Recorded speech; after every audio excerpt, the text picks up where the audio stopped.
पण माझा मी परिचय सांगत असतो, आणि तसं माणसं युट्यूबला मोबाईल चालतच असतात. माझा परिचय पण सांगणं गरजेचं आहे बरं का नामदेव महाराज. आम्ही आहोत थोरात, पण आमचं होतं थोडं आप स्वरात. हे मंडळी आहेत स्वरात, तुम्ही पडू नका घोरात. आपलं कीर्तन नाही कोणाच्या घरात का दारात, आपलं बजरंग बलीच्या दरबारात. नाहीतर यसाल रागाच्या भरात, हणसाल तोंडावर परात, किंवा काढसाल गावानं वरात. पण भगवंताच्या कृपेनं होऊन जाई जोरात. विठ्ठल विठ्ठल.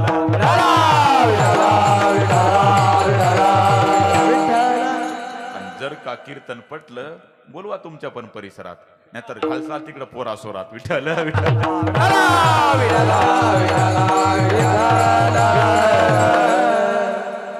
परम मित्र नागेशजी महाराज कदम यांच्यामुळे ही तुमची माझी पहिलीच झाली भेट. आणि त्यात मी कीर्तनही करणार नाही लेट, उघडतो माझ्या बुद्धीचं गेट. कारण की आत्ताच्या युगात चालतं नेट, म्हणून अभंगावर येतो थेट. विठ्ठल विठ्ठल.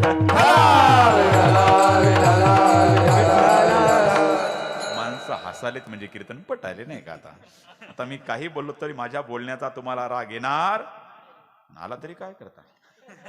भगवान परमात्म्याच्या कृपेनं तुमचे पाठ आहे ज्ञानेश्वरी गाते, कीर्तन ऐकण्यासाठी उत्सुक आहे तुमचे माथे. पण कीर्तन सुटल्यावर आणा कांद्याचे 2-4 पोते. विठ्ठल विठ्ठल.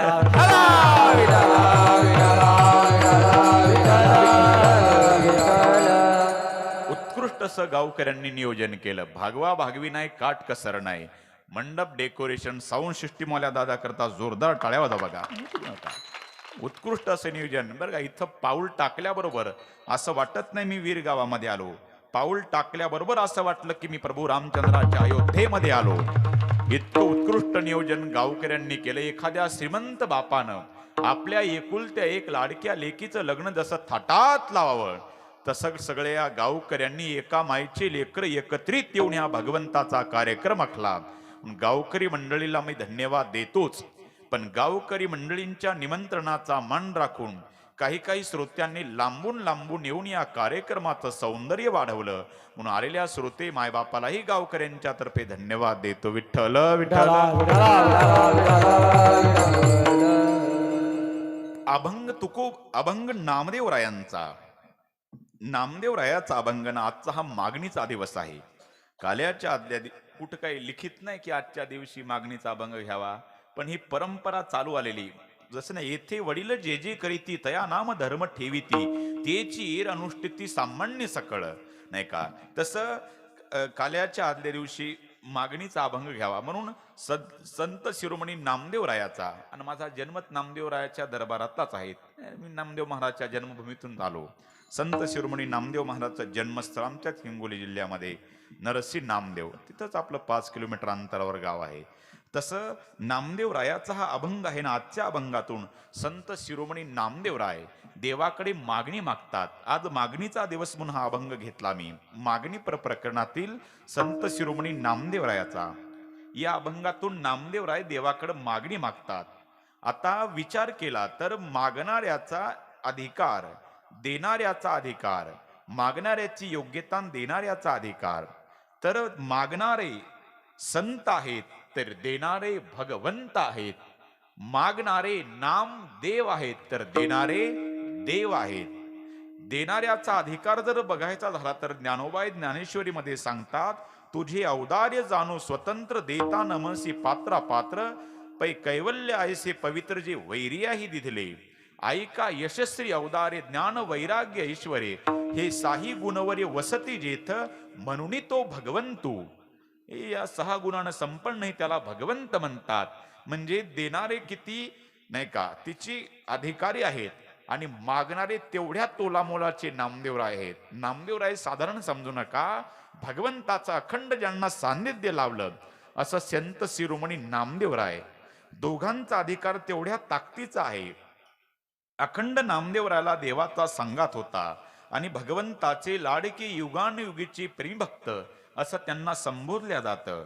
म्हणून नामदेवराय आजच्या अभंगात मागणी मागतात तर देणारे भगवंत आहेत, तर मागणारे नामदेव आहेत, देणारे देव आहेत.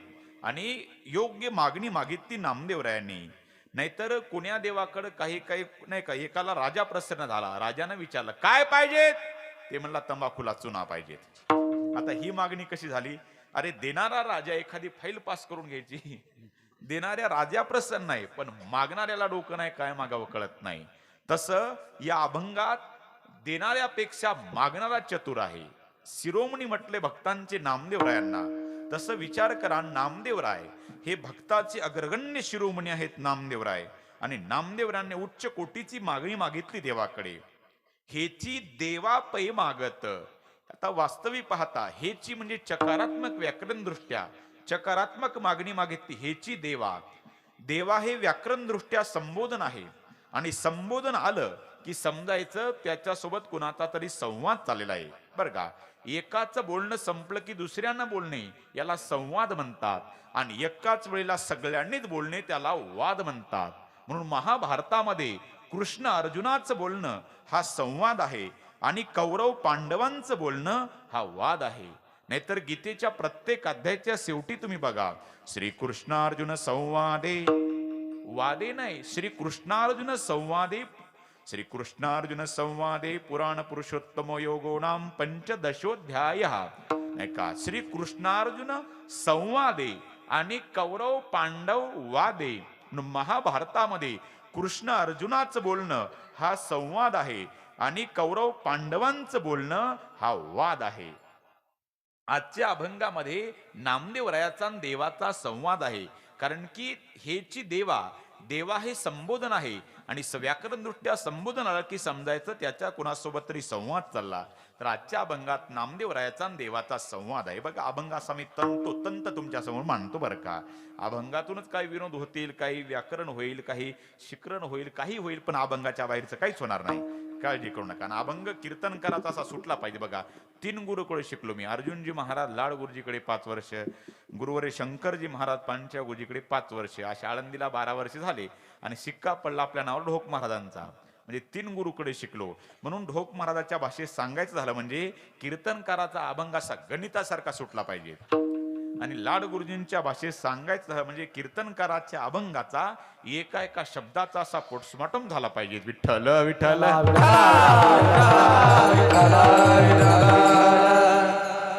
बरं का. म्हणून की आणि कीर्तनकारानं बरं का, मी नेहमी सांगत असतो, कीर्तनकारानं 3 गोष्टी कधीच कीर्तनात सांगू नये. कीर्तनकारानं कीर्तनात कधी राजकारण सांगू नये. का? ते 2 रुपयाच्या पेपरला वाचायला भेटतं, माणसं उद्योग सोडून इथं बसलेली नसतात. दुसरं, कीर्तनकारानं कीर्तनात कधी जातीवर बोलू नये. का? सर्व समाज एकत्रित या भावनेनं कार्यक्रम असतो. आणि तिसरं, कीर्तनकारानं कीर्तनात कधी संसारातल्या गप्पा हाणू नये. कारण की कीर्तनकार महाराजापेक्षा बसलेले श्रोते संसारात जास्त सुज्ञ आणि तज्ञ असतात. आणि त्यांच्या पुढे तेच रेटून सांगणं म्हणजे भर पावसात मोठ धरणं ठरतं. भक्ती ज्ञान विरहित इतर गोष्टी न कराव्या, प्रेम भरी वैराग्याच्या युक्ती विवराव्या, जेणेकरून अंतरी मूर्ती ठसावी श्री हरीची, ऐसी कीर्तन मर्यादा आहे संताच्या घरची. विठ्ठल विठ्ठल.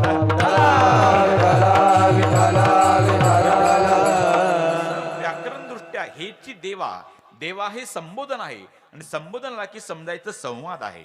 एकाच बोलणं संपलं की दुसऱ्यानं बोलणे याला संवाद म्हणतात. आणि एकाच वेळेला सगळ्यांनीच बोलणे त्याला वाद म्हणतात. आणि गावठी भाषात बोंबलणं म्हणतात, नाही का. म्हणून एकाच बोलणं संपलं की दुसऱ्याने बोलणे त्याला संवाद म्हणतात. नाहीतर ते इकडचं नाही तिकडचं सांगतो. तिकडचं म्हणजे ज्या भागाला नाव नाही तिकडचं. उद्याचं काल्याचं कीर्तन होईपर्यंत इथलचं मी काहीच सांगणार नाही, पण परवा दिवशी सांगितल्याशिवाय राहणार नाही. नाही का. नाही, उद्या संध्याकाळीचा आंबडला, नाही का. तसं विचार करा, वाद कसा संवाद कसा. एकाच बोलणं संपलं की दुसऱ्यानं बोलणे वाद संवाद म्हणतात. आणि एकाच वेळेला सगळ्यांना बोलणे वाद म्हणतात. आणि त्या वादात काहीच निष्पन्न असू शकत नाही किरण महाराज. नाहीतर ते 2 महिला इकडच्या नाही, इकडच्या सगळ्या बिचाऱ्या चांगल्या, तिकडच्या म्हणजे ज्या भागाला नाव नाही तिकडच्या, तिकडे त्या 2 महिला बिचाऱ्या बसल्या छत्रपती संभाजीनगरवरून तिकडे आमच्या इकडे परभणीला जायला. आणि मग जात असताना त्या दोघींचा वाद चालू झाला. विनाकारणचा संवाद नाही, काय चालू झाला? वाद 2 महिलांचा. कशावरून? रेल्वेच्या खिडकीवरून. एक दुसरीला म्हणते, बंद कर खिडकी. ते म्हणते, नाही करणार. का नाही करणार? तुझ्या बापाची रेल्वे का? तर काही माणसं म्हणतील, माता मावल्या म्हणते, महाराज सिस्टीम इतकी चांगली, आम्ही ऐकणारे काही बहिरी नाही, तुम्ही चौताळू का बोलता? हे बघा, भांडण्यासारखे वाटले पाहिजेत का नाही माता मावल्या? भांडणं ढिली असतात का? खिडकी बंद करा, मग भांडायला काय करा नाही. बंद कर खिडकी. जर असं बरं वाटतं भांडल्यासारखं, नाही का. तुझ्या बापाची रेल्वे का? म्हणते, तुझ्या बापाची रेल्वे का? मी फुकट बसले का? मी फुकट बसले का? असं करता करता पार 9:30 वाजले भांडणात. ती म्हणली, अगं खिडकी बंद कर, मला गारठ सण होत नाही. दुसरी म्हणली, उघड खिडकी, मला उकाडा सण होत नाही. आता दोघीचे खिडकीवरून भांडणं चाले. असं करता करता करता करता जालना आला. जालना आला. भरा भरा भरा भरा भरा प्रवासी उतरले. पोलीस काय? अहो साहेब, दोघींनी डोकं उठवलं साहेब. काय झालं साहेब? हिला म्हणते खिडकी बंद कर, खिडकी बंद कर, मला गारठ सण होत नाही. मावशी तुमचं काय म्हणणं आहे? साहेब मला उकाडा सण होत नाही. तर काय करावं? या दोघींचे भांडण पार छत्रपती संभाजीनगर पासून जालन्यापर्यंत एका कॉलेज कुमारानं ऐकले. त्यानं पोलिसाला बोलवलं, साहेब तुम्ही इकडे या. काय? तुम्ही दोघीच्या भानगडीत पडू नका. साहेब म्हणले, मला शिकवतो का रे? मग साहेब तुम्ही एक काम करा, तुम्ही खिडकीजवळ जा. साहेब खिडकीजवळ गेले तर खिडकीला काचच नाही. आता मी म्हणतो, बंद ठेवली काय आणि उघडी ठेवली काय? काही गरज आहे का? नाही का? या फुकट कळण शेंडी वळवळ, उठकळीन बस पाटकोळी, नाही का? हा विनाकारणचा वाद झाला. या वादात काहीच मिश्रपणे नाही. उघडी ठेवली काय बंद ठेवली काय रे? काचच नाही ना. तसं या अभंगामध्ये वाद नाही तर अभंगामध्ये संवाद आहे. नाही तर काही काही विनाकारणचा वाद घालतात. तिकडचं सांगतो ते कोरोनाच्या काळात लग्न झालं. सासरा, जावाई आणि मुलगी तिघं निघाले रस्त्यानं. जात असताना असं तुमच्या वीरगावासारखं गाव लागलं आणि हातात कंस होते ज्वारीचे हातात कंस बघितले आणि जावायाचा सासऱ्याचा विनाकारांचा वाद चालू झाला. सासरा म्हणला, जावाय बापू ज्वारी किती होईल? आता जावयानं गप्प बसायचं का नाही सासऱ्या पुढे? म्हणला, मामा माझ्या मते 10 पोते ज्वारी होईल. आता सासऱ्यानं गप्प बसायचं का नाही? सासरा म्हणला, नाही नाही जावाय बापू 15 पोते ज्वारी होणार. आता जावयानं गप्प बस, नाही नाही मामा 10 पोते होणार.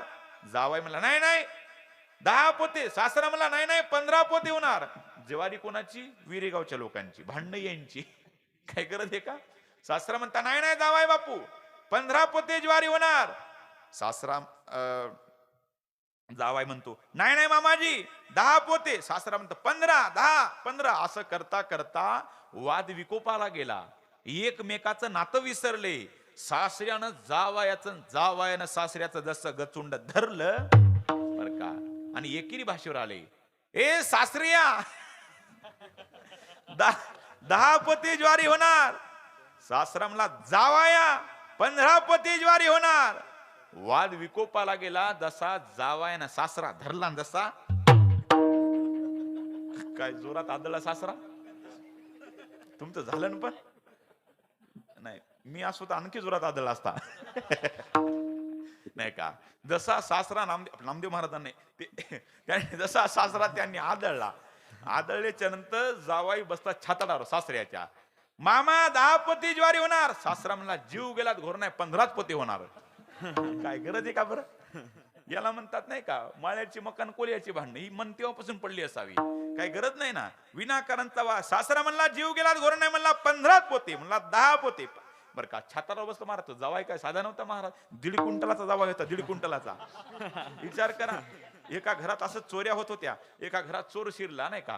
चोर शिरला आणि त्या नेमका घरमालकांना चोर बघितला आणि जसा चोर धरला ना असा दन दिशा आदळला आणि घरमालक बसला छातालावर त्याच्या. आता घरमालक 1.5 क्विंटलाचा. ते चोर तिडीम ताशा. आता काय करावं? आता त्याला श्वास येईना झाला आणि तितक्यात घरमालक म्हणतो नातवाला, ए बाळा इकडे जा, पोलिसाला बोलणार सिलोड वरून. आता ते नातू चिपड्या डोळ्याचं, त्याला काय मिळ लाग ना. ते म्हणलं, आजोबा मला चप्पल सापडलं ना. ते चोर म्हणलं, बाबा मही चप्पलने पण वज उतरू दे एकदाच. आता काय करता नाही का. तसा जावाई छाताडावर बसला सासऱ्याच्या. सासऱ्या 10 पोते. सासरा म्हणला, जीव गेलात घोर नाही, बचेंगे तो और लढेंगे. 15 पोते ज्वारी होणार. असं करता करता जवळ मुलगी होती. मुलीचं नाव होतं वसुंधरा. काय होतं? वसुंधरा. बाप तिला प्रेमानं काय म्हणायचा? बाप तिला प्रेमानं म्हणायचा वसू, म्हणायचा वसू. ती मुलगी म्हणली, बाबा ते किती वाजल्यापासून पार 9:30 पावणे 10 वाजले. 9 वाजल्यापासून ते 10 म्हणता तुम्ही, 15 म्हणता, 10-15 10-15 काय म्हणतील विरेगावचे लोक. बेटा तुला तिकडे विहिरीत ढकलून देतो म्हणला, पण 15 म्हणजे 15 पोते ज्वारी होणार. सासरा असं म्हणल्या, ते बाप तसा म्हणला. ती म्हणली, बाबा ते जाऊ द्या, पण माझ्या नवऱ्यानं तुमची पाठ घासून घासून घासून लाल केली. तरी तुम्ही 15 म्हणता आणि ते 10 म्हणता, काय म्हणतील वीरगावची लोक? बाप म्हणतो, हे बघ वसू, माझी पाठ किती घासू, पण 5 पोत्याची कळ कशी काय सोसू. मरमटली मग विठ्ठल विठ्ठल.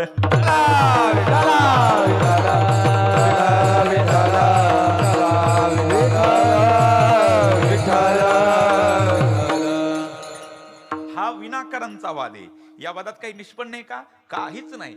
हा विनाकारांचा वाद. पण वाद अभंगात वाद नाही, तर अभंगामध्ये संवाद आहे, नाही का? अभंगामध्ये संवाद आहे नामदेवरायाचा आणि देवाचा. नाहीतर विचार करण्यासारखी गोष्ट आहे. म्हणून संतांना वाद करायचा असेल तरी देवासोबत, भजन करायचं असेल तरी देवासोबत, नवे भांडणं जरी करायचे असेल तरी देवासोबत. फरक इतकाच आहे, त्यांच्या भांडणानं देव प्रसन्न व्हायचा, आपल्या भजनानं नाराज होण्याची दाट शक्यता आहे.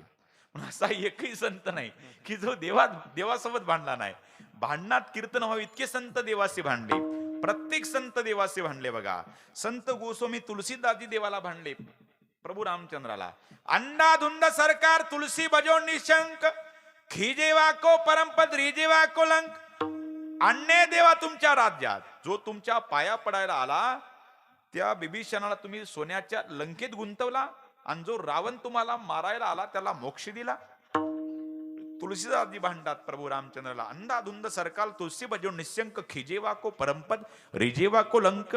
अन्य तुमच्या राज्यात.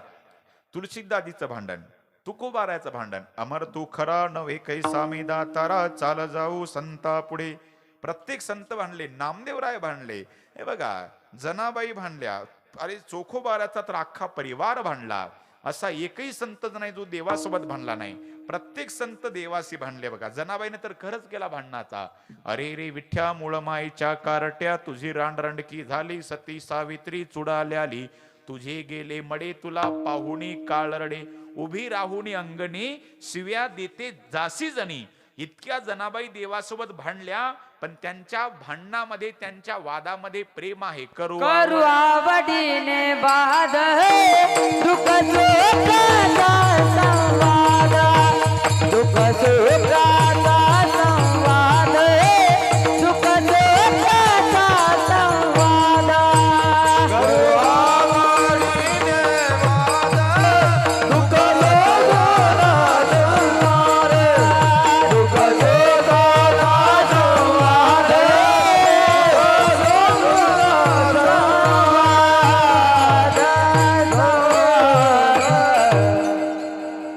प्रमाण दे. राईट बरं का, तुम्ही अशा अर्जुनाच्या बाणासारखा राईट बाण सोडला प्रमाणाचा. नाहीतर ते महाभारतात विचारलं होतं प्रत्येक योद्ध्याला, तुला काय दिसतंय रे? द्रोणाचार्य, भीष्माचार्य, कृपाचार्य ते धनुर्विद्या शिकवत असताना, तुला काय दिसतंय? दुर्योधन म्हणला, मला पान दिसतंय, मला झाडावरच. नाही का. एक म्हणला, मला पोपट दिसतो. पण अर्जुन म्हणला, फक्त मला त्या पक्षाचा डोळा दिसतो. का तसं तुम्ही राईट डोळा फोडला प्रमाणाचा. नाही काय. करू आवडीने वाद, तुमच्या सुखाचा संवाद. बघा अभंग कसा सोडतो, नाही का. म्हणून ध्यान धरून कीर्तन नका, पण झोपू नका बरं. कसे त्या चेहरे असे बोर करू नका. सगळ्या जगाचे संकट तुमच्यावर आहेत, असे फ्रेश चेहरे ठेवा. असे तुमचा जास्त वेळ घेणार नाही मी. 10:30 जिकडं तिकडं करतो, काळजी करू नका. विठ्ठल विठ्ठल.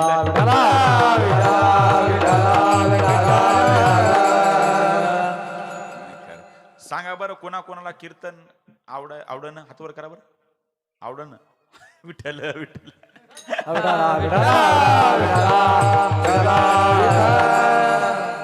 त्या अभंगामध्ये हे बघा संवाद आहे. तसं संतांना वाद करायचं असेल देवासोबत, भांडणं करायचे असेल देवासोबत, फरक इतका, त्यांच्या भांडणानं देव प्रसन्न व्हायचा. असा एकही संत नाही की जो देवासोबत भांडला नाही. प्रत्येक संत देवासोबत भांडले बर का. संत शिरोमणी नामदेवरायाचा विचार करा. नामदेवराय ज्यावेळी देवाच्या समोर उभे राहिले, देवासोबत त्यांचा संवाद चालू आहे. विचारलं नामदेवरायाला देवाने, नामदेवा तुम्हाला काय पाहिजेत, मी प्रसन्न आहे. त्यावेळी देव असं म्हटल्याच्या नंतर नामदेवराय म्हणतात, देवा मला तुम्ही जरी प्रसन्न असते तरी मला कशाची गरज नाही. हाव नाही नामदेवराय, मी तुमच्यावर प्रसन्न आहे, तुम्हाला काय पाहिजे ते मागा. बघा काय देव प्रसन्न आहे आणि काय मागावं हे नामदेवरायांना कळलं. नाहीतर कोण्या देवाकडे काय मागावं काय कळलं हे मिळ लागत नाही. एकानं 12 वर्ष तपश्चर्या केली, कोणाची मारुती राहायची. कशा करता? कधी करीसी लग्न माझे. 12 वर्ष 12 वर्ष तपश्चर्या केली कोणाची. आता कोण्या देवाकडे काय मागव हे तर मिळ लागला पाहिजे का नाही. तुम्ही जर गेले जोड्याच्या दुकानात, तिथे म्हणले पेढे द्या, तिथे पेढे भेटतील का इमानदारी सांगा. जोड्याच्या दुकानात जोडेच भेटतील, पेढ्याच्या दुकानात जोडी नाही भेटणार, ते पेढेच भेटतील.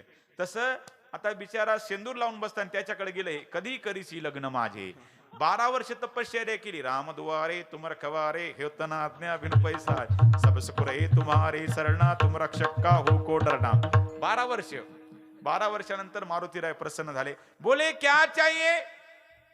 बोली बजरंगबली मेरी शादी बना दो. अबे गधे, मैं दूसरे की शादी बनाने लायक होता तो मेरी नहीं होती क्या रे. जाओ, ये माल श्री राम जी की दुकान में है. परत गेलं 12 वर्ष. आता किती वय होतं, 45 झालत. आता किती झालं 12 झाल्यावर. आता हिशोब तुम्ही लावा, तुमची मेंदू बंद पडते घरी गेल्यावर नाही का. आणि मग ते 12 वर्ष तपश्चर्या केली. मग मारुतीरायाचं मंदिर सोडलं, मग गेलं रामाच्या मंदिरात. तिथं गेलं, तिथं 12 वर्ष तपश्चर्या केली. आता 55च्या पुढे गेलं. 55च्या 15 वर्ष आपलं 12 वर्षानंतर प्रभू रामचंद्र प्रसन्न झाले. आणि प्रसन्न झाल्याच्या नंतर बोले क्या चाहिए. बोले भगवान जी मैंने 12 साल तपश्चर्या की थी बजरंग बली की. मैंने बोला मुझे शादी बना दो. बजरंग बोली बेवकूफ कह के अरे मेरी नहीं शादी मैं तुम्हारी कैसे बना सकता हूँ. जाओ ये माल श्री राम जी की दुकान में है करके आपके पास आया. जी भगवान मेरी शादी बना दो. जाओ हो जाएगी.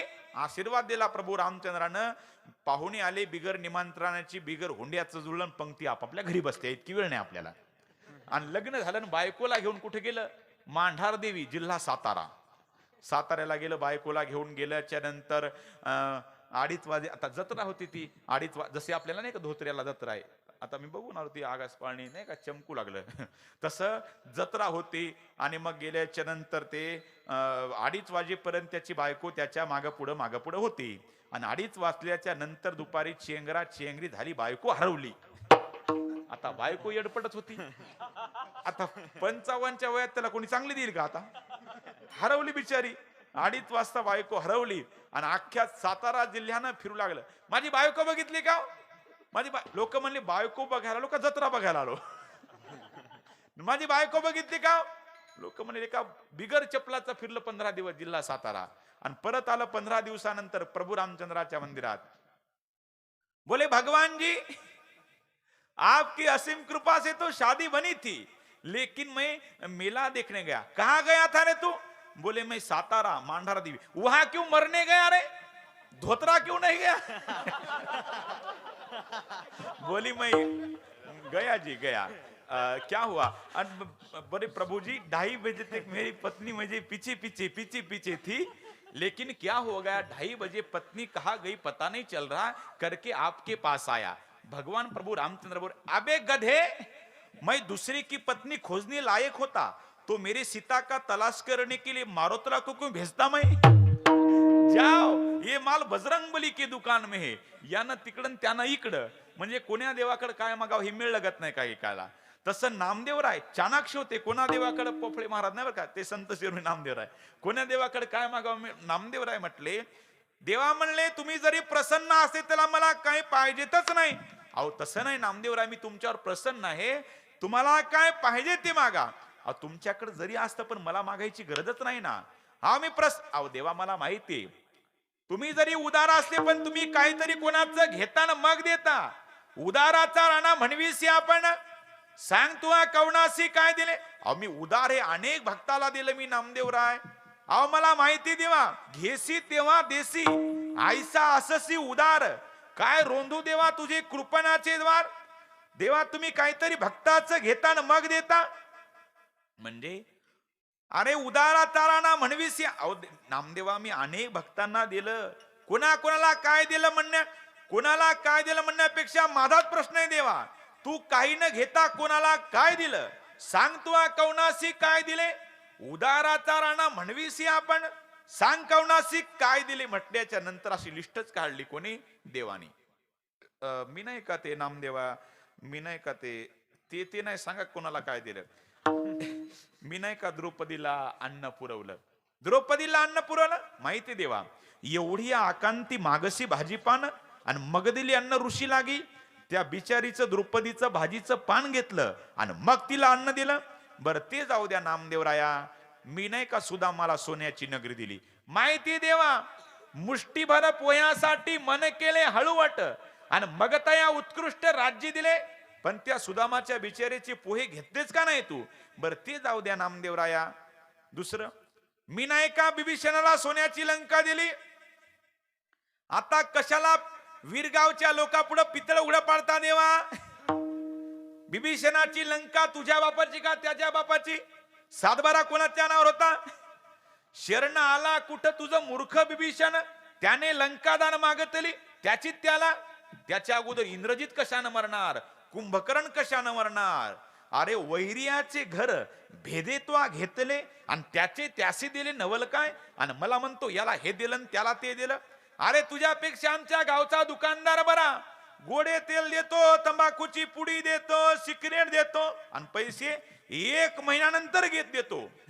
आणि तू अगोदर घेतो आणि मग देतो नाही का? म्हणून काहीतरी घेतो आणि नंतर देतो त्याला देव म्हणतात. काहीतरी घेण्याच्या अपेक्षेनं देतो त्याला जीव म्हणतात. पण काहीच न घेता जो देतो ना त्याला संत म्हणतात. म्हणून घातला दुकान घातला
देती आली यासी दान नाही का? संत उधार उधार नाही बरं का?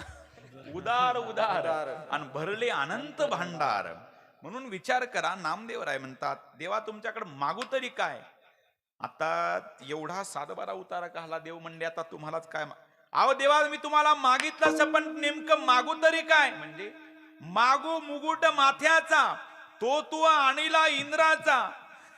मागण्याकरता आहे तरी देवा तुमच्याकडे काय? म्हणजे हे पण मला माहिती आहे, तुमचं सगळं माहिती आहे. मग देवा तुम्हाला मुकुट मागला असता पण तो तुम्ही इंद्राचा आणला. मग देवा अरे मागू कुंडले कर्णीची ते तू आणली कर्णाची.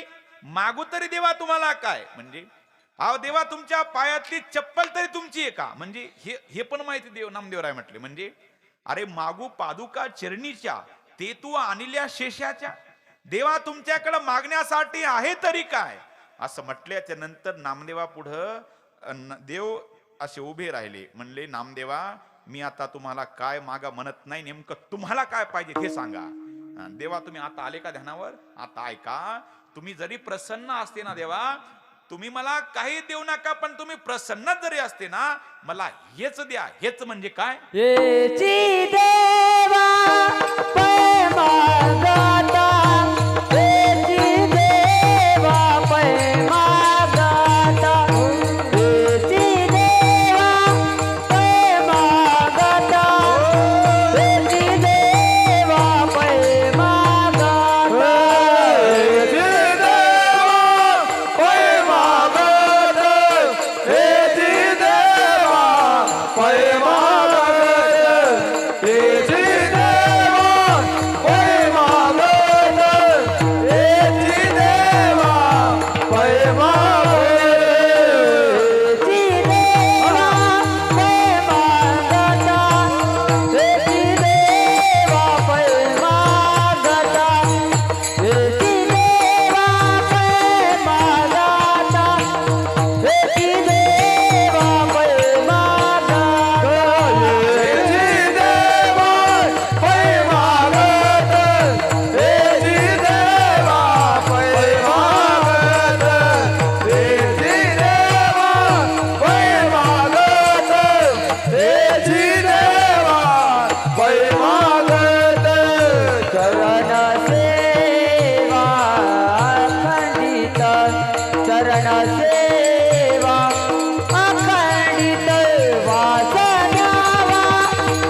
जोरदार टाळ्या वाजवा बघा.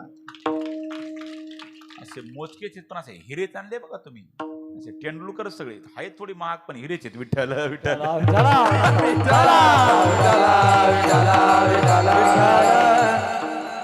म्हणून हेची देवापै मागत, हेची देवापै मागत नाही का. नामदेवराय म्हटले, देवा तुम्ही प्रसन्न आहात ना, मला हेच द्या. हेच म्हणजे काय?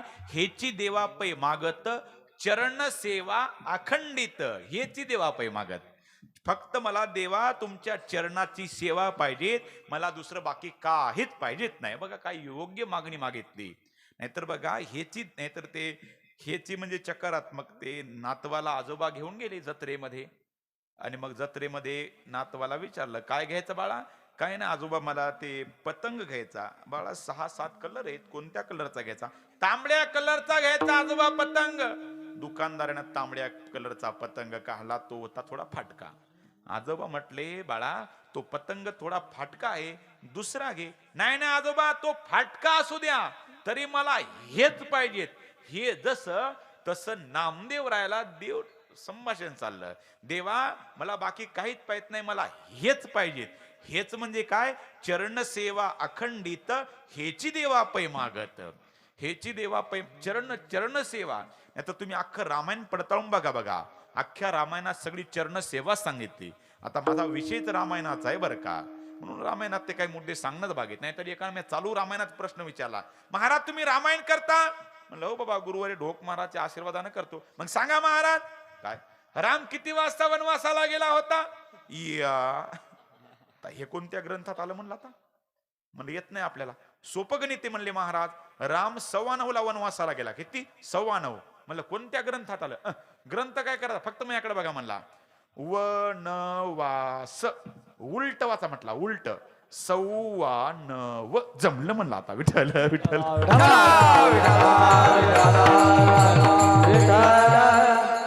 काय डोक्यावर गेलं वाटते. 4G दिमागला तर काही विनोद कळायला अवघड कार्यक्रम नाही का? अवघड. तुम्ही असे ध्यान धरून ऐकता. काही गोष्ट काही माणसं मी गावाच्या बाहेर गेल्यावर हसतात कीर्तन सुटल्यावर. लय मिळवते काही ठिकाणी असे ध्यानात ठेवर का विनोद. काही चुटकुले काय मिळ लागत नाही काहीला. तर ते काहीचे आमचे विनोद काही का असतात. SRP ची काठी असते बघा, ती याची फायबरची, ती ठोका लागते, मिळ लागत नाही. नंतर ओळ येते. विठ्ठल विठ्ठल.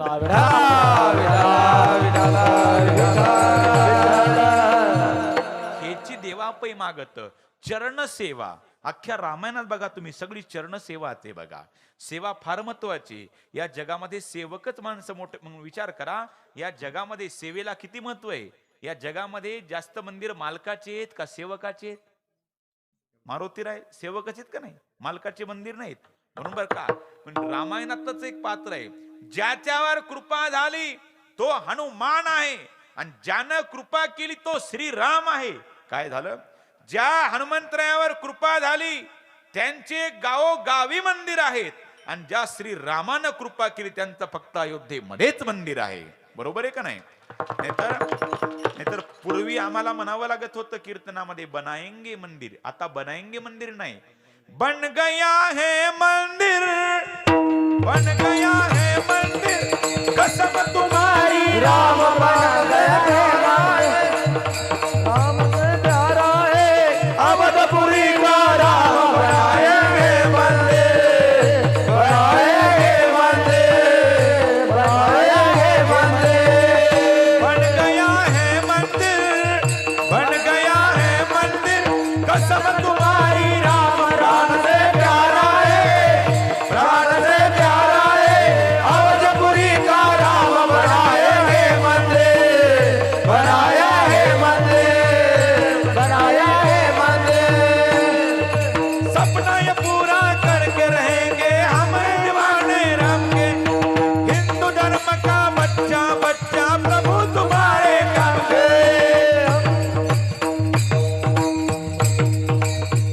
बन गया है मंदिर, बन गया है मंदिर, कसम तुम्हारी राम, प्राण से प्यारा है, प्राण से प्यारा है अवधपुरी का राम, बनाएंगे मंदिर, बनाएंगे मंदिर, नत नत में जो खून बहे, खून तुम्हारे नाम का, हिंदू धर्म का बच्चा बच्चा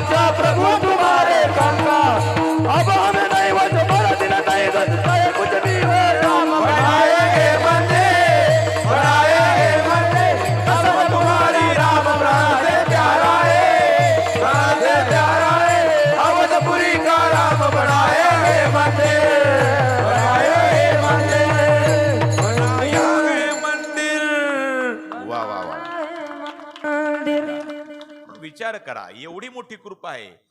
ज्या हनुमंतरावर कृपा झाली ते एका चुडीत लंकेत गेले आणि कृपा करणारे श्रीराम पुलावून चालत चालत गेले बघा. बरोबर आहे ना? एवढी मोठी कृपा आहे. म्हणून जगामध्ये सेवकाला फार महत्व आहे महाराज. आणि अख्ख्या रामायणामध्ये सगळी सेवाच आहे. प्रभू रामचंद्रानं 14 वर्ष सेवाच केली साधू संतांची अरण्यामध्ये, बर का. प्रभू रामचंद्रानं लक्ष्मणानं सेवा केली. हनुमंत म्हणून एका पारड्यामध्ये सेवा ठेवायची आणि दुसऱ्या पारड्यामध्ये रामायण ठेवायचं. दोन्हीचं वजन सारखंच भरलेलं असतं. एवढी मोठी सेवा आहे नाही का. इथं कीर्तनकार 2 तास कीर्तनाची सेवा करतो. हे कीर्तनाची सेवा आहे. पण कोणी कीर्तनाच्या अगोदर कोणी चटया झाडत असेल ती पण त्याची सेवाच आहे बघा नाही का. कोणी कणिक करून देत असेल ती त्याची सेवाच आहे. कोणी मृदंग वाती सेवाचे, कोणी गायन करत असेल, कोणी सप्ताहाला अन्नदान करत असेल, कोणी सप्ताह बंद पडत असेल. नाही, सप्ताह बंद पडत नाही का. कोणी नाही का, कोणी सप्ताह चालू करत असेल त्याला तितकी नाही, ती पण बंद पाणी सेवाची महाराज. सोपी नाही ती सेवा आहेत त्या नाही का. तसं विचार करण्यासारखी गोष्ट आहे. कोणी सप्ताहाला अन्नदान देत असेल ती मोठी सेवाची त्याची. पंक्ती घेत असेल, कोणी तिकडं अंधारात भांडे घासत असेल सप्त्याचे, तिकडं कीर्तनकाराकडे सगळ्याचे कॅमेरे असतात. पण एखादा नाही का, एखादा स्वयंपाक करणारा तिकडे बिचारा सप्ताहाचे भांडे घास, त्याला पण तितकंच पुण्य बर का. म्हणून कोणाचं पुण्य कमी म्हणता येत नाही, जास्त म्हणता येत नाही. इकडं कीर्तनकाराकडे जरी सगळी कॅमेरे असते, पण जो इमानदारीने जो काम करत असेल ना सप्त्यामध्ये, त्याच्याकडे मारुतीराचा कायम कॅमेरा राहील. हे फक्त माझ्याकडे फक्त 2 तासापुरता कॅमेरा आहे. पण तुम्ही इमानदारीनं सेवा करसाल ना, त्या मारुतीराचा 365 दिवस तुमच्यावर कायम कॅमेरा नजर राहील नाही का. म्हणून खरं कॅमेऱ्यामध्ये शब्दामध्ये तो अर्थ आहे. काय अर्थ आहे? क्या मेरा, बरोबर आहे की नाही. कॅमेरा उपदेश करतो आपल्याला, अरे क्या मेरा सब कुछ तुम्हारा. विठ्ठल विठ्ठल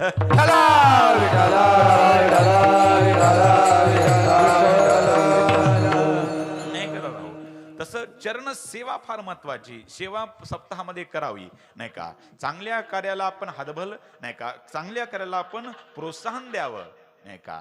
नवीन जर मुलं जर असे होत असतील ना, लेकरांकरता एकदा जोरदार टाळ्या वाजवा बघा. लेकर महाराज नाही का, खऱ्या अर्थाने संस्कार, खऱ्या अर्थाने आई वडिलांचं भाग्य असे लेकर. नाहीतर विचार करा, असे गाणारे वाजवणारे लेकर बघितले की कुणाला वाटतं आपलं निघावं गाणार, पण आपलं नेमकं निघतं पियणार. इथंच फाल्ट होतं हे नाही का. खऱ्या अर्थाने महाराज हे लेकर टाळ घेऊन उभे राहिले, हे प्रोत्साहन द्यावं आपण. नाहीतर ते एखाद्याला टाळ वाजवतात नाही, बस खाली, ते आयुष्यात ते टाळ आणि तू कवाच येत नाही म्हणत. ते अवघड आहे महाराज. माझ्यासोबत घडले. मी आळंदीला जायच्या अगोदर एकदम नसते महाराज वाजवणं. मी 2-4 महिने शिकलो. गावात वाजवायला बसतो, काय वाजवायला म्हणले, कुदडू कुदडू पखवाजच सोडून दिला. मग जाऊ द्या, जे माझ्या बोटानं काम केलं ते माझ्या होटानं काम केलं. म्हणलं आता बोटाचं काम बंद करायचं, आता होटाचं काम चालू करायचं नाही का. म्हणून सगळ्यात ढ विद्यार्थी होतो मी आळंदीमध्ये बाबा. पण ढचा आज प्रति ढोक होऊन बसलो. ही कृपा देवाची. विठ्ठल विठ्ठल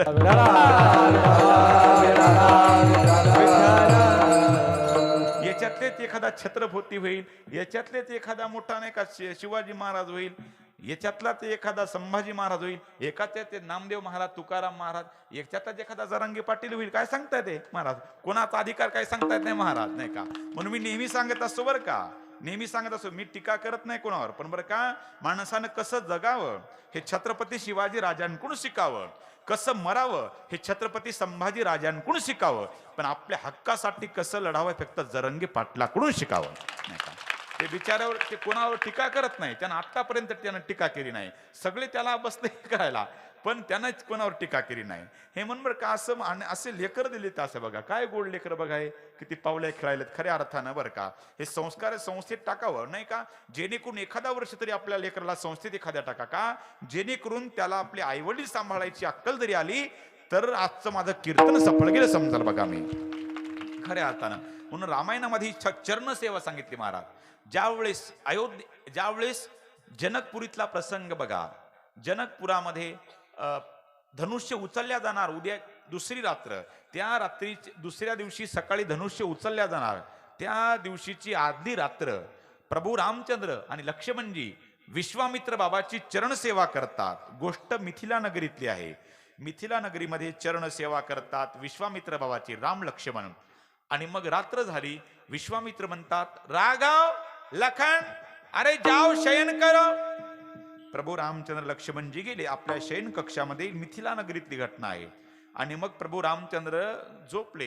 प्रभू रामचंद्र झोपल्याच्या नंतर लक्ष्मणजीचं जागरण व्रत चालू झालं. थोडा आवाज जरा कडक करा थोडा, ट्रबल द्या थोडा, नाही का. लक्ष्मणजीचं जागरण व्रत चालू झालं. जागरण व्रत चालू झाल्याच्या नंतर प्रभू रामचंद्राचे लक्ष्मणजी पाय चेपतात.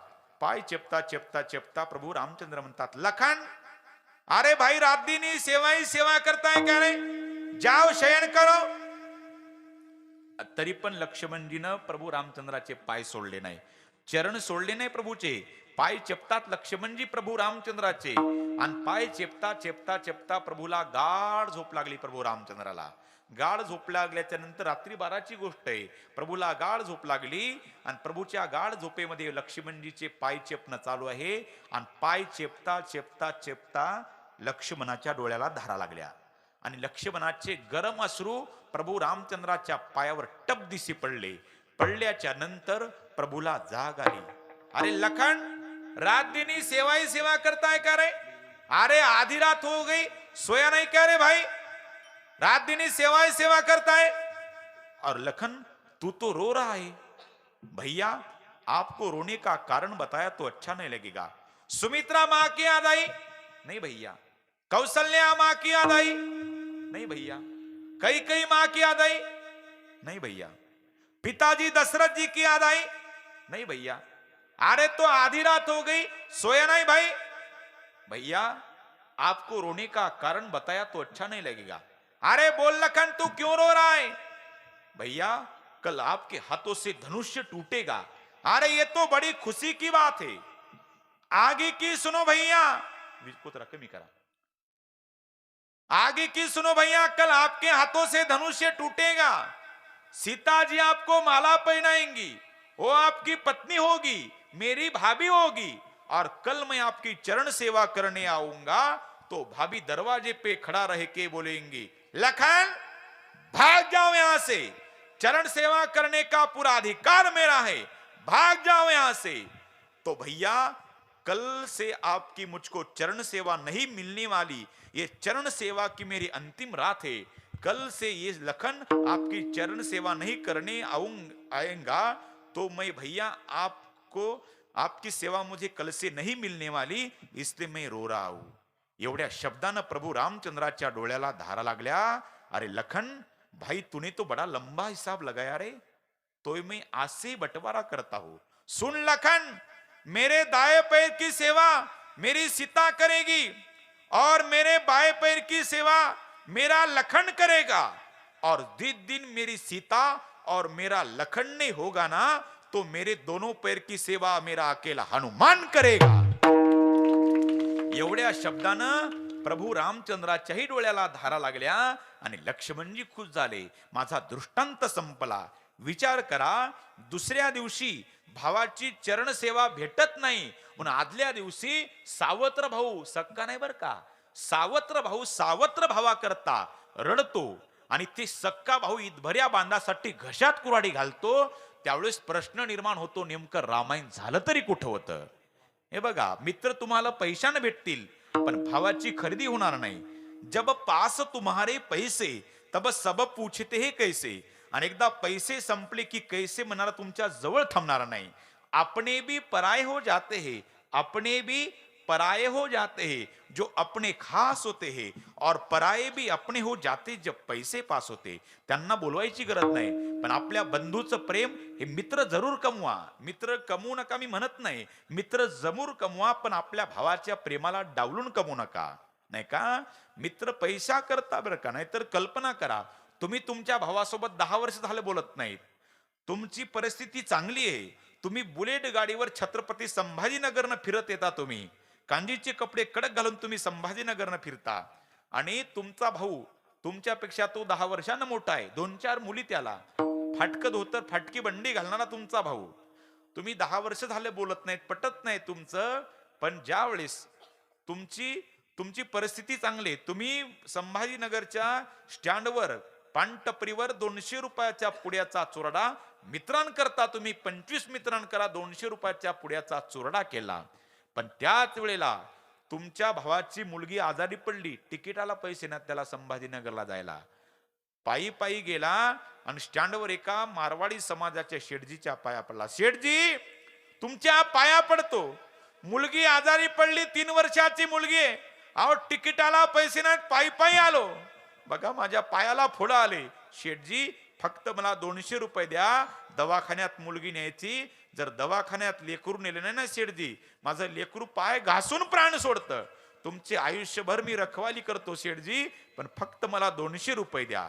कल्पना करा, इकडे एक भाऊ 200 रुपयाच्या पुड्याचा चुराडा मित्रांकरता करतो आणि इकडे एक भाऊ 200 रुपयाकरता शेठजीच्या पाया पडतो.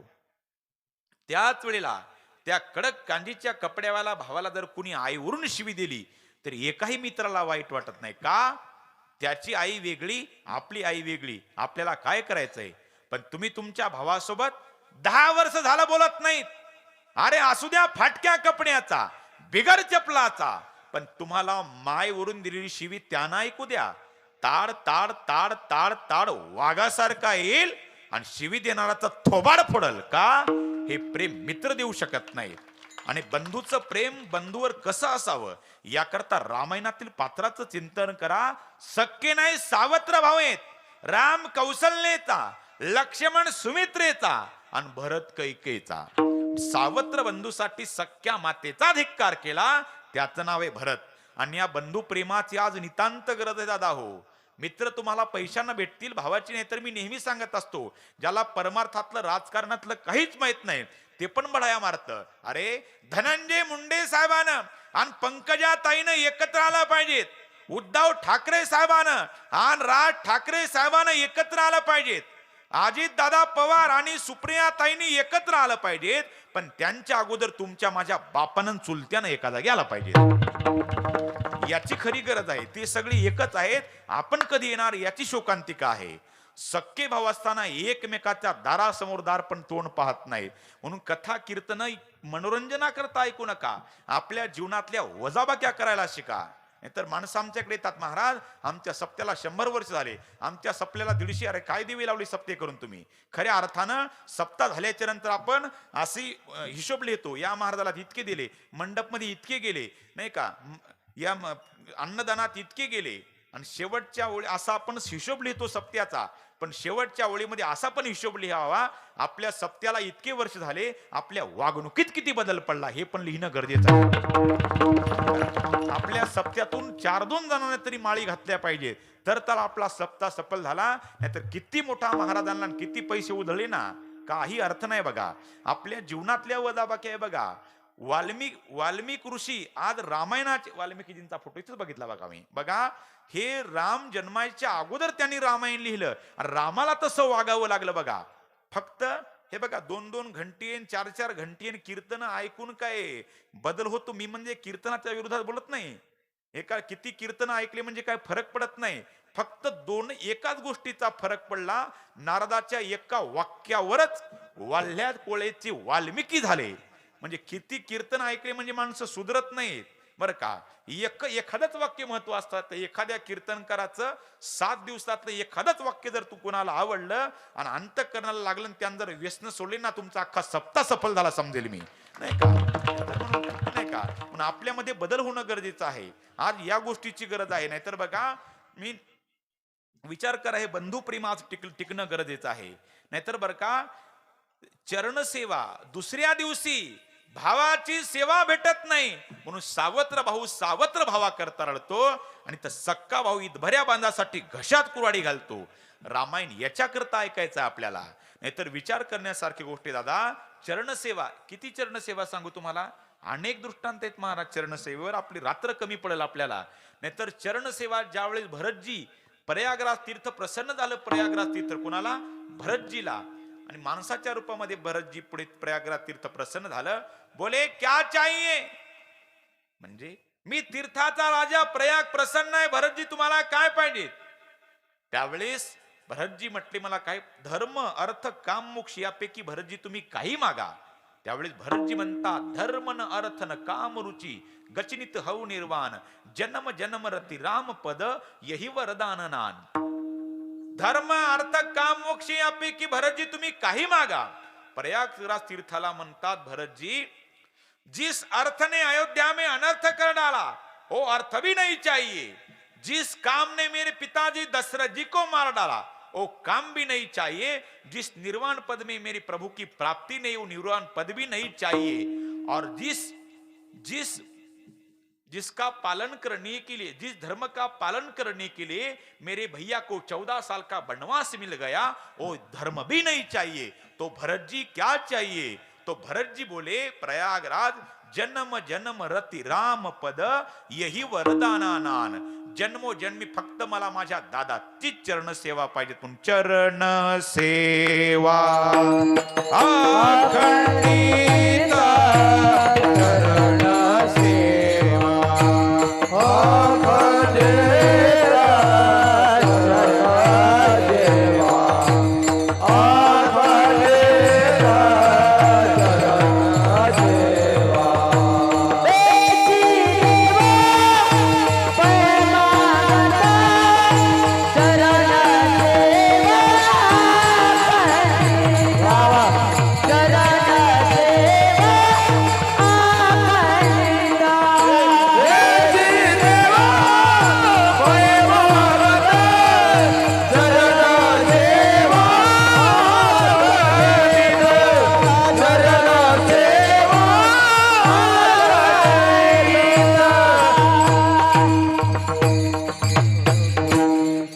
चरण सेवा अखंडित हेची देवा पै मागत.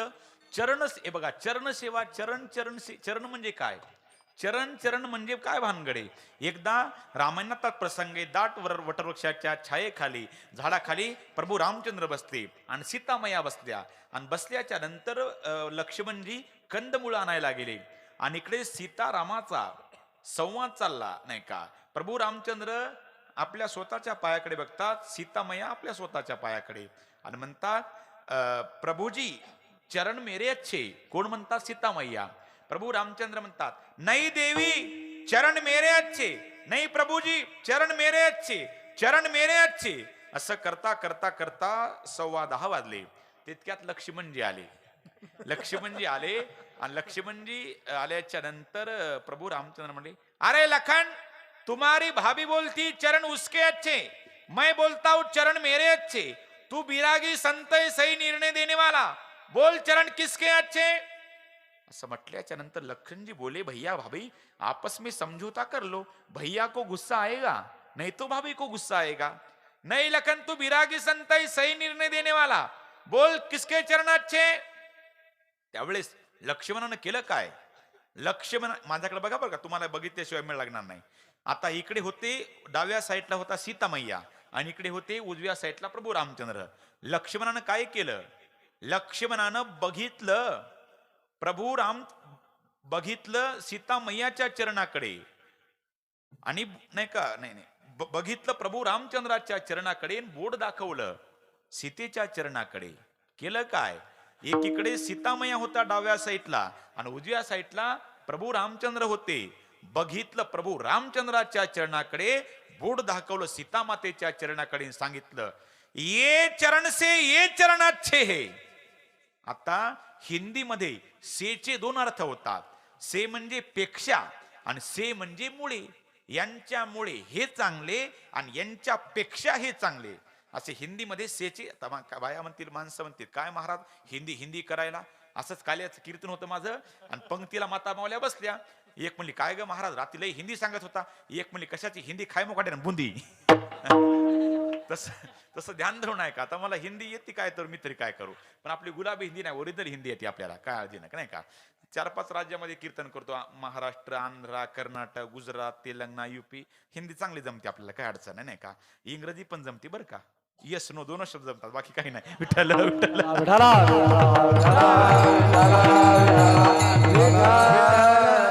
काय केलं?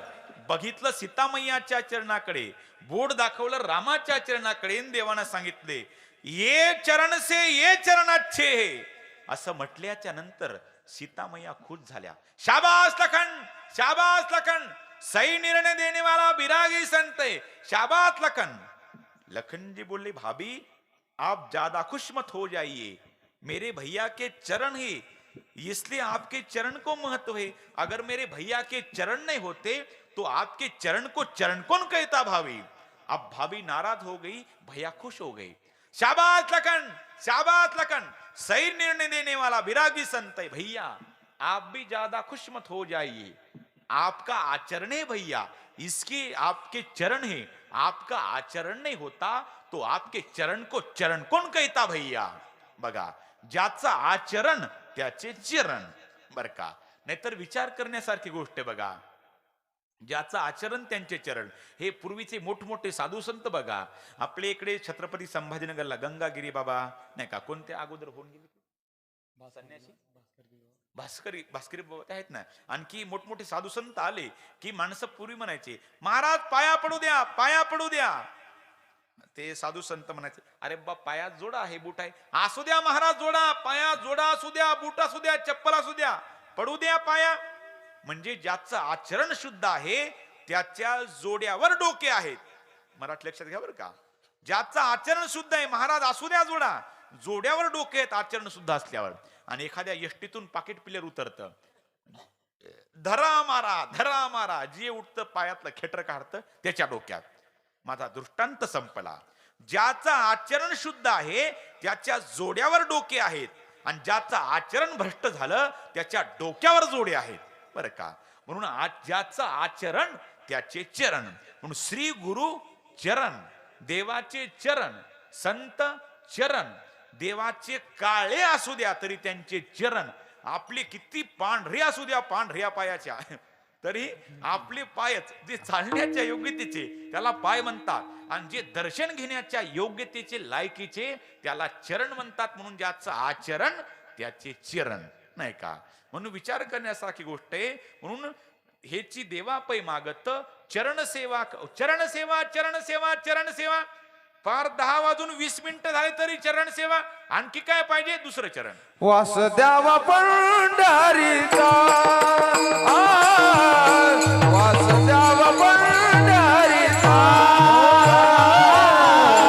वासुदेवा पंढरीचा, पंढरीचा, पंढरीचा, वासुदेवा पंढरीचा, वासुदेवा पंढरीचा, वासुदेवा पंढरीचा, पंढरीचा, वासुदेवा पंढरीचा। सदा संग हरिदासाचा, सदा संग हरिदासाचा, वासुदेवा पंढरीचा, वासुदेवा पंढरीचा। सदा हरिदासाचा, सदा हरिदासाचा, वासुदेवा पंढरीचा, पंढरीचा, वासुदेवा पंढरीचा, वासुदेवा पंढरीचा। सदा संग हरिदासाचा, सदा संग हरिदासाचा, सदा संग हरिदासाचा, वासुदेवा पंढरीचा, सदा संग हरिदासाचा, सदा संग हरिदासाचा, सदा संग हरिदासाचा, हरिदासाचा, हरिदासाचा। वास द्यावा पंढरीचा, सदा संग हरिदासाचा। आणखी काय पाहिजेत नाही काय। नामदेवराय म्हणतात देवा मला अखंड तुमचा नाही का वास द्यावा, मला अखंड पंढरीचा वास घडावा, निवास घडावा, आणि वास द्यावा पंढरीचा सदा संग हरिदासाचा, मला संताची अखंड संगत घडावी। बघा, संगत फार महत्वाची। आतापर्यंत जे जे माणसं घडले ते संगतीनेच घडले, आणि जे जे बी घडले ते संगतीनेच बी घडले। संगत फार महत्वाची दादा। संगत किती महत्वाची तुम्हाला एकच उदाहरण सांगतो, जास्त तुमचा वेळ घेत नाही, एकच उदाहरण सांगतो संगत किती महत्वाची। हे बघा, कीर्तनातला गुळ दिसला का? गुळ देत नाही तुम्हाला, फक्त बघा याच्याकडे, नाही का। या कीर्तनातल्या गुळाची संगत जर हरभऱ्यानं केली, ध्यान धरू नका बरं का, या कीर्तनातल्या गुळाची संगत जर हरभऱ्याने केली तर त्या हरभऱ्याला प्रसाद नाव प्राप्त होतं, पण त्याच हरभऱ्याची संगत दारूवाल्याने केली त्याला चकना नाव प्राप्त होतं. शेवटी संगत महत्वाची, बरोबर आहे का नाही? तेच पण बदलली का नाही? तसं ढेकणाच्या संगे हिरा जो भंगला आणि कुसंगे नाडीला साधू तैसा. साधू जरी असता पण नाही का, कुसंगे नाडीला साधू तैसा. म्हणून संगत फार महत्वाची जीवनामध्ये. चांगल्या लोकांची संगत करावी. म्हणून वास द्यावा पंढरीचा सदा संग हरिदासाचा. इतकंच नाही, जन्म हो का भलते याती परी मी न चुके हरिभक्ती. याच नाही, मला कोणत्या कुळात कोणत्या जातीत जन्म भेटू द्या, पण बरं का मला तुमची संगत घडू द्या. वास द्यावा पंढरीचा सदा संग हरिदासाचा. जन्म हो का भलते याती, बरं का कोणत्याही जाती कुळामध्ये. बघा हनुमंतराय वानर कुळामध्ये जन्माला आले, पण जीवनाचा उद्धार करून घेतला त्यांनी. आपण माणसाच्या रूपाला येऊन आपलं काय होईल याची गॅरंटी नाही. म्हणून याची खरी गरज आहे. एकदा सांप्रदायिक नियमाप्रमाणे सगळ्यांनी आपले हात वर करा. बघा मोठ्या प्रेमानं हातानं टाळ्या आणि तोंडानं जा भाळ्या. विठोबा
कीर्तन काय आपलं 9 ते 11 नाही, आपलं 8:30 ते 10:30 कीर्तन झालं आजचं नाही का.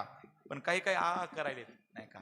नाही विठोबा रखुमाई म्हटलं गिळता काय. हे बघा काही काहीने टाळ्या वाजवल्या बरं का, आणि काही काहीने देवाचं नाव घेतलं. याला म्हणतात ग्रामीण हामी, अर्ध्यात तुम्ही ना अर्ध्यात आम्ही. टाळी वाजवली, काही काही देवाचं नाव घेतलं. आता जेवताना असंच करायचं, घास घ्यायचा आणि तोंडच उघडायचं नाही. कीर्तनात टाळी वाजत पाहिजे, पण काही कायला वाटतं आम्ही महाराजाला फसवलं. तुम्हाला फसवता टाळी न वाजवता. पूज्यनी इंगळे महाराज विनोदानं सांगायचे, एका बहादरानं काय केलं, ते तिकीट काढलं, संभाजीनगर वरून बसलं, ते एसटी स्टँडला गेलं आणि पुण्याचं तिकीट काढलं, 500 रुपये तिकीट काढलं. शिवशाहीच्या गाडीत बसलं, तिकीट काढलं 500 रुपये, खाली उतरलं, एसटी पुढे निघून गेली. हसू लागली एसटीकडे बघून, हसू लागलं. एकानं विचारलं का हसता. कंडक्टरला फसवलं आपण. कंडक्टरला फसवलं? अरे सरकारला फसवलं, एसटी वाल्याला फसवलं. काय केलं? तिकीट काढलं पुण्याचं 500 रुपये. म्हण झालं का, गाडीत बसतोच नाही म्हणला मी. अरे तुला फसवलं राजा. त्याचं काय गेलं कंडक्टरचं ड्रायव्हरचं. तसं तुम्ही न टाळी होता, तुम्हाला फसवता, मला फसवतात नाही. एकाचं लग्न होत नव्हतं, 55 झालं पार, आणि पण त्याचं लग्न न होण्याचं कारण त्या डोक्याला एकही केस नव्हता बरं का.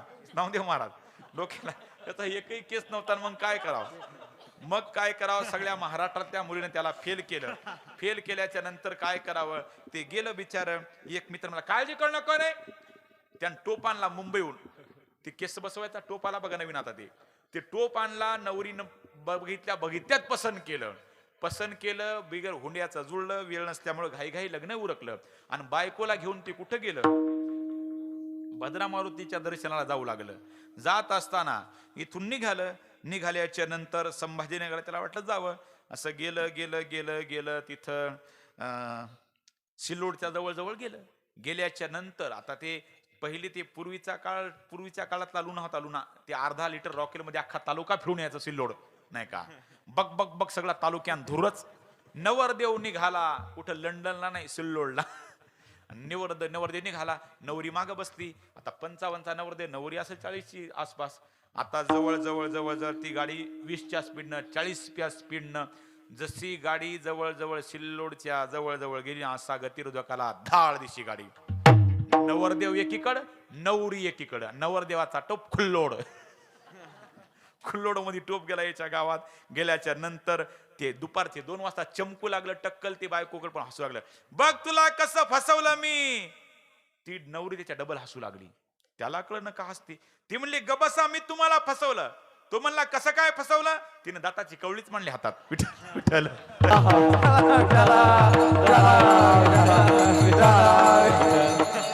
तुम्ही टाळी वाजवता. तुम्ही मला फसवलं नाही, तुम्हाला फसवता. म्हणून ईश्वराचं आपण भजन केलं पाहिजे दाव नाही का. मोठ्या प्रेमानं भजन केलं पाहिजे. म्हणून वास द्यावा पंढरीचा सदा संग हरिदासाचा. जन्म हो का भलते याती परी मीन चुके हरिभक्ती. नामा म्हणे कमळापती हेची द्यावी पुढता पुढती नाही का.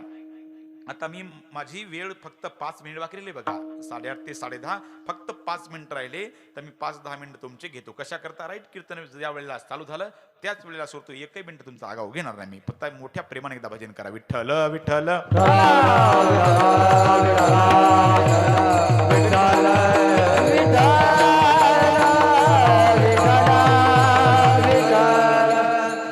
प्रत्येक कीर्तनात मी देशभक्ताविषयी बोलत असतो. का आज देशभक्तीवर बोललं पाहिजे दाव का. कुण्यातरी आईचा मुलगा तिकडे देश सांभाळत आहे. म्हणून आताही मी देशावर 5-10 मिनिटं बोलणारच आहे. आणि सकाळच्या कीर्तनात पण बोलणारच आहे. का आज कुण्यातरी आईचा मुलगा तिथे देश सांभाळतो. म्हणून आज आपल्या इथे कथा कीर्तन चालू आहेत. तुमच्या गावात म्हणे कोणी ऐक नाही फौजमध्ये आहेत का. कीर्तनात आहेत का कोणी आहेत का. एकदा जोरदार त्यांच्या आई वडिला करतात टाळ्या वाजव बघा नाही का. त्यांना असतील आली असतील सुट्टीवर तर सकाळच्या कीर्तनाला घेऊन या. प्रत्येक कीर्तनात मी फौजींचा सत्कार करत असतो. का खऱ्या अर्थानं आज देशभक्तांचं कार्य तिकडे महान आहे. म्हणून का 2च जगात नोकऱ्या सोसते. कोण जय जवान जय किसान. म्हणून बरं का. म्हणून माणसानं दोघांना विसरू नये. का ज्या शेतकऱ्यामुळे आपण सगळे शेतकरी आहात. ज्या शेतकऱ्यामुळे आपण 2 टाइमचं जेवण करतो 2 घास जेवण करतो त्या शेतकऱ्याला विसरू नका. त्याच शेतकऱ्याचं लेकरं सीमेचं रक्षण करतात. त्यांच्यामुळं आपण रात्रभर गाढ झोपतो. त्या जवानांना कधी विसरू नका. त्यांच्यामुळं आज आपला इथे देश सुरक्षित आहेत. नाहीतर एक घडलेली घटना सांगतो. आता ही कीर्तन सांगतो. उद्याही काही घटना सांगतो बरं का. एक 27 वर्षाचा जवान 2 महिन्याच्या सुट्ट्या लागल्या गावाकडे परतला. आई म्हणते राजा 2 महिन्याच्या सुट्ट्या उरकल्या लग्न उरकून घे. तातडीनं जवळची नातलगातली मुलगी बघून लग्नाचा कार्यक्रम आटोपला. दुसऱ्या दिवशी सत्यनारायणाची पूजा चालू आहे. केशवाय नमा माधवाय नमा. चालू पूजेत पुष्टमीन दारात आला. पुष्टमीननी दार ठोठावलं. आता तो नवरदेव मुलाचा लाल पटक्यावाला बाप अशिक्षित. ती हिरव्या लुगड्यावाली मोठ्या कुंकवाली आई अशिक्षित. त्या नवरदेव मुलाच्या बापानं ते पुष्ट पाकिट घेतलं. काहीच कळत नाही. नवरदेव मुलाच्या मांडीवर टेकवलं. त्यानं त्यावरल्या फक्त 2 ओळी वाचल्या. सीमेवर वैरी आलेला आहे आणि त्याचा नायनाट करण्याकरिता मायभूमीवर तातडीनं बोलवलंय. ताडकन उठला. उपरनं बायकोच्या अंगावर फेकलं. नवरदेवाचा पोशाख उतरवला. मिलिटरीचा ड्रेस परिधान केला. लोखंडी पेटी दारात टेकवली आणि आईचं दर्शन घेतो. आई म्हणते राजा अरे नुकतं तुझं लग्न उरकलं. सत्यनारायणाची पूजा अर्धावट सोडून कुठे चालला. आई मला थांबू नको. आई आज माझ्या देशावर संकट आलं. आई मला गेलंच पाहिजेत. आईच्या पायावर डोकं टेकवलं. डोळ्याच्या आसरूनं पायाचा अभिषेक केला. आई शेवटचं दर्शन समाजात. आई जगदंबेच्या कृपेनं छत्रपती शिवरायांच्या कृपेनं परत आलो तर राहिला सत्यनारायण परत उरकील. अगं आई जगून वाचून आलो तर आई मी तुझा आणि परत आलो ना तर समजाव माझ्या भारत मातेचा नाही का. आणि हेच वाक्य होते आमच्या परभणी जिल्ह्यामधला एक जवान शहीद झालता बघा 3 एप्रिलला. 5 वर्ष झाले त्या गोष्टीला. शहीद शुभम मुस्तापुरे 4 मराठा इन्फंट्रीमध्ये होता. तर ज्यावेळेस मी मागे गेलो होतो त्यांच्या घरी. पण ज्यावेळेस शुभम मुस्तापुरेच्या आईला साताऱ्याला बोलवलं शौर्य सन्मान पुरस्कारा करता. युट्यूबला पण हे बघा शौर्य सन्मान पुरस्कार 2018-19 दरम्यान झालेला. त्यावेळी शुभम मुस्तापुरीच्या आईला विचारलं आई तुमचा शुभम देशाकरता शहीद झाला. तुमची काय प्रतिक्रिया आहे. काय सांगावं त्या माईनं. काय सांगू साहेब आता रक्ता मासाचा गोळा मातीत कायमचा विलीन झाला. पण साहेब एका गोष्टीचा मला आनंद वाटतो. मी आळंदीची वारी केली. पंढरपूरच्या पांडुरंगाची वारी केली. पण इतके माणसं मी वारीतही बघितले नाही. पण ज्या दिवशी माझा शुभम शहीद झाला ना, अख्ख्या भारतातले माणसं माझ्या दारात आले, वाटलं पांडुरंगाची वारीच दारात आली माझ्या. बरं का, म्हणून बरं का, मी फक्त आतापर्यंत फक्त दोनच पांडुरंग मानतो. कोणकोणते? एक पंढरपूरचा पांडुरंग परमात्मा विटेवर उभा राहिलेला आहे. तो पांडुरंग परमात्मा आलेल्या भक्ताचे संकट निवारतो. पण आमचा मिलिटरीचा पांडुरंग जम्मू काश्मीरवर ज्याच्या खांद्यावर बंदूक आहे, तो आलेले संकट स्वतःवर घेतो. म्हणून त्यांचे आपण उपकारच मानले पाहिजे दादा हो. त्यानं सांगितलं, आई नाही का, शिवम मुसाफरीच्या आईने सांगितलं, साहेब माझा शिवम दररोज म्हणायचा, आई मला तिरंगा आवडतो, मला तिरंगा आवडतो. साहेब लेकरू माझं झेंड्याच्या दिवशी गेलं आणि शेवटी झेंड्यातच गुंडाळून आलं. हा प्रसंग दुसऱ्या देशभक्ताच्या जीवनामध्ये मला दररोज म्हणा, आई मला तिरंग्यामध्येच येणार आई मी. हा प्रसंग दुसऱ्या देशभक्ताच्या जीवनामध्ये घडून आला. तो देशभक्त मायभूमीवर लढायला गेला, पण माय बाप हो त्याच्या दुर्दैवानं दुपारा 2 वाजता त्याच्या छातीत गोळी लागली. लाल मातीमध्ये गडबडा गडबडा लोळू लागला. सहकारी मित्राला बोलवलं, इकडे माझ्या राजा, देशासाठी फार काही पराक्रम करायचा होता. छत्रपती शिवरायांनी, बाजीप्रभू देशपांडे या मोठमोठ्या वीर भगतसिंग यांनी देशाकरता काही नाही केलं. अरे मला देशाकरता फार काही करायचं होतं, पण या समोरच्या वैऱ्यांनी हल्ला घातला, माझ्या छातीत गोळी लागली, आता मी मरतो. पण हा माझा मरणाचा संदेश माझा सहकारी मित्र या नात्यानं तुला गावाकडे न्यावा लागल. मित्राला बोलवलं, राजा मी आता मरतो, पण मरताना तुला सांगतो, अरे घरी गेल्याच्या नंतर माझी पत्नी थाड थाड कपाळ बडवल. त्याला सांग, वहिनी कुंकू पुसून टाक म्हणावं, हातात तलवार घेऊन झाशीची राणी हो म्हणावं. पण राजा, माझी आई, माझे वडील, माझा भाऊ, माझी बहीण, माझी 14 वर्षाची ताई तुझ्या गळ्याला धाय मोकळून राहिलं. दादा, अरे माझा भैया कुठे गेला? तिला सांग, ताई अगं तुझ्या जीवनातले 2 सण आज कायमचे संपले म्हणावं. तुझी भाऊबीज विसरून जा, अगं तुझ्या रक्षाबंधनाचा सण आज कायमचा संपला म्हणावं. पण राजा, माझे वडील हे हळव्या स्वभावाचे, त्यांना नाही दुःख सहन होईल. आत्ताच त्यांना अटॅक येऊन गेला, त्यांना सांग बाबा तुमचा मुलगा अजून युद्धभूमीवर लढत आहे म्हणावं. पण राजा, माझी आई, माझा मामा, ही गोष्ट माझ्या मामापर्यंत गेली असेल. माझा मामा इज्जतदार मामा, बिचारा एखाद्या खांबाला कवटाळून तो रडत असेल, त्या माझ्या मामाला तू आवर्जून भेट मित्रा.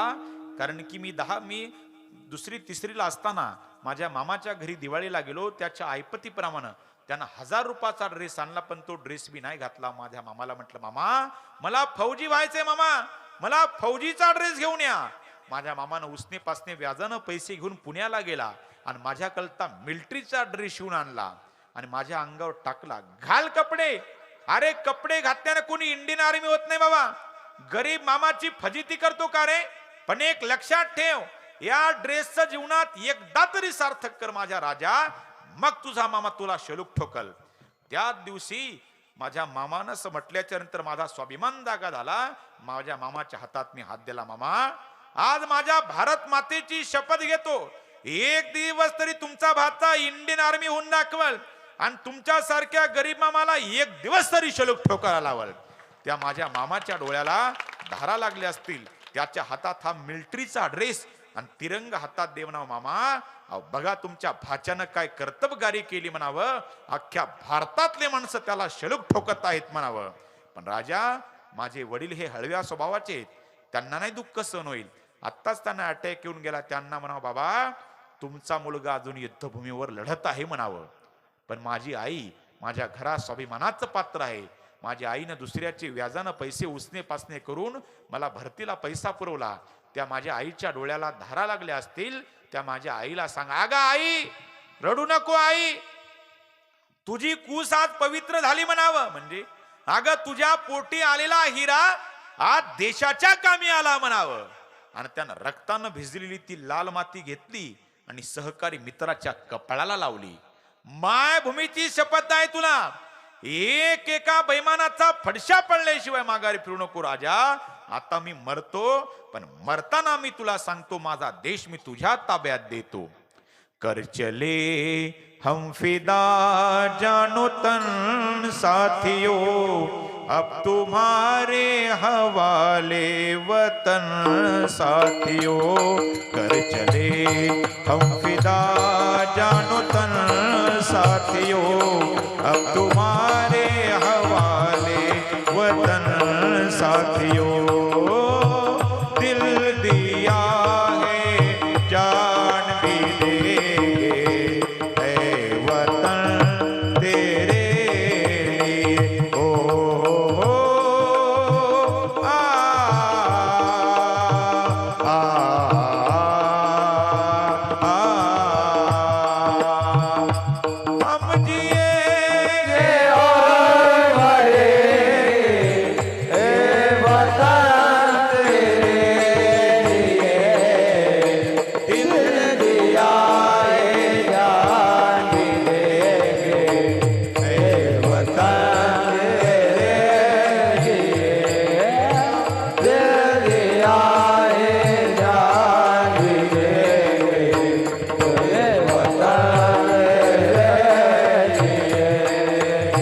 चिट्ठी न कोई संदेश जाने वो कौन सा देश जहाँ तुम चले गए।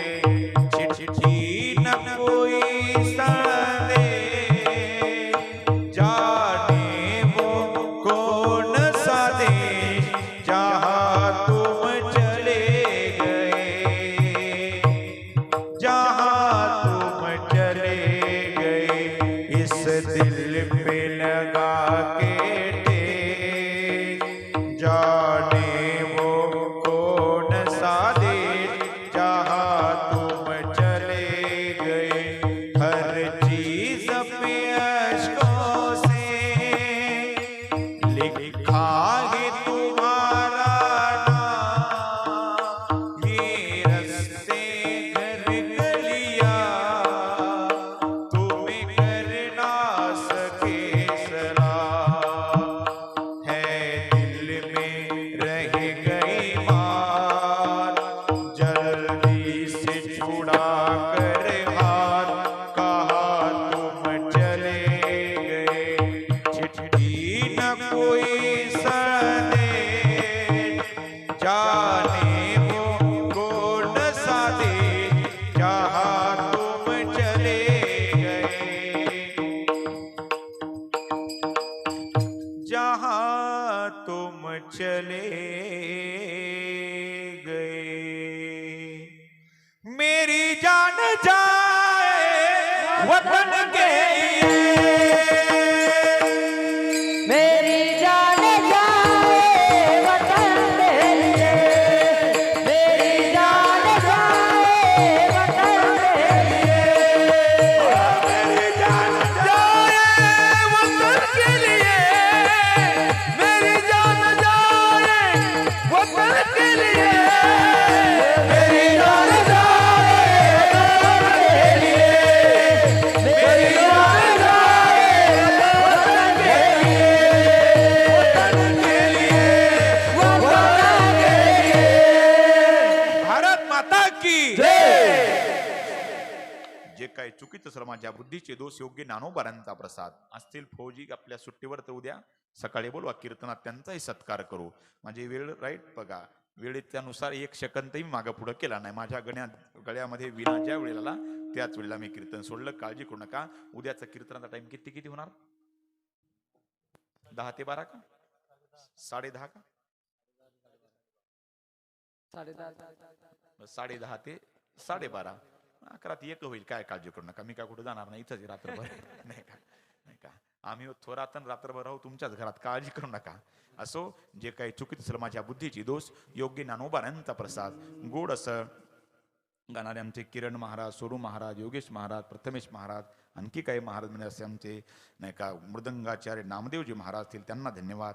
ज्यांच्या मुखरविंदातून आपण गोड अशी कथा ऐकली आमचे नागेशजी महाराज त्यांनाही धन्यवाद. समोर बसलेले सगळे साधू संत असतील सगळ्यांचं जरी मला नाव माहिती नसलं सर्व तुम्ही वंदनीय आहात. साऊंड सिस्टीमवाले दादा शूटिंगवाले असतील त्यांनाही नमस्कार. काय तुमच्या चॅनलचं नाव आहे? निसर्गाचा वा निसर्गाचा जिव्हाळा तुम्हालाही नमस्कार. आणि तुमच्या गावातला सगळा जिव्हाळा तुम्हालाही नमस्कार. असो नहीं का जितनी मेहरबानी आप लोगों ने मुझ पर की उतनी तो मेरी औकात नहीं.